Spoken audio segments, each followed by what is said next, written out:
اعوذ باللہ من الشیطان الرجیم، بسم اللہ الرحمن الرحیم۔ حضرت ابو ہریرہ رضی اللہ تعالیٰ عنہ سے مروی ہے کہ رسول اللہ صلی اللہ علیہ وآلہ وسلم نے فرمایا، رات اور دن میں فرشتے تمہارے پاس آتے جاتے ہیں اور وہ فجر اور عصر کی نمازوں میں اکٹھا ہو جاتے ہیں۔ پھر جو فرشتے رات کو تم میں رہے تھے وہ آسمان پر چڑھ جاتے ہیں۔ اللہ تعالیٰ ان سے پوچھتا ہے، حالانکہ وہ ان کو خوب جانتا، تم نے میرے بندوں کو کس حال میں چھوڑا؟ وہ کہتے ہیں، ہم نے ان کو نماز پڑھتے ہوئے چھوڑا، اور جب ہم ان کے پاس آئے تھے اس وقت بھی وہ نماز پڑھ رہے تھے۔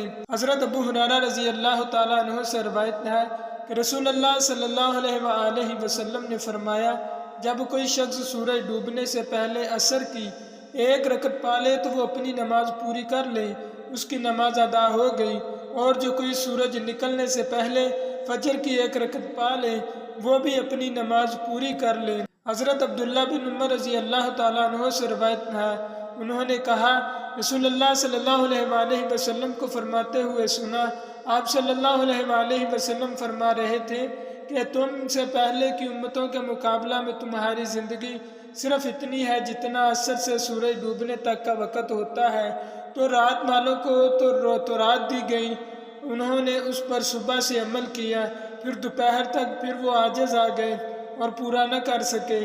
ان لوگوں کو ان کے عمل کا بدلہ ایک قرات، ایک قسم کا پیمانہ دیا گیا۔ پھر انجیل والوں کو انجیل ملی، انہوں نے عصر کی نماز تک کام کیا، پھر تھک گئے، ان کو بھی ایک قرات دیا گیا۔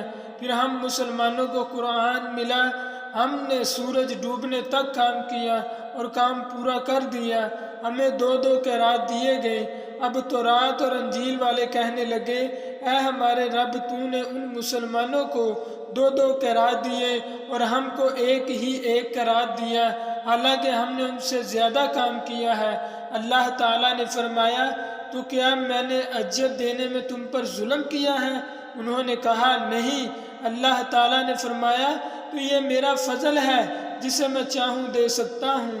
حضرت ابو موسیٰ رضی اللہ تعالیٰ عنہ سے مروی ہے کہ نبی صلی اللہ علیہ وآلہ وسلم نے فرمایا، مسلمانوں اور یہود اور نصارہ کی مثال اس شخص کی طرح ہے جس نے ایک کام کے لیے چند لوگوں کو مزدوری پر رکھا کہ رات تک کام کریں، تو انہوں نے دوپہر تک کام کیا، پھر کہنے لگے، ہمیں تمہاری مزدوری کی ضرورت نہیں۔ آخر اس نے دوسرے مزدور بلائے اور ان سے کہا، جتنا باقی کام ہے تم اس کو پورا کرو، اور جو مزدوری میں نے طے کی ہے وہ لے لو۔ انہوں نے کام شروع کیا۔ جب عصر کا وقت ہوا تو کہنے لگے، جتنا کام ہم نے کیا وہ تیرا ہوا۔ وہ بھی جواب دے بیٹھے۔ آخر اس نے تیسرے مزدور بلائے، انہوں نے جو دن باقی رہا تھا اس میں سورج ڈوبنے تک مزدوری کی اور اگلے دونوں گروہوں کی پوری مزدوری انہوں نے لے لی۔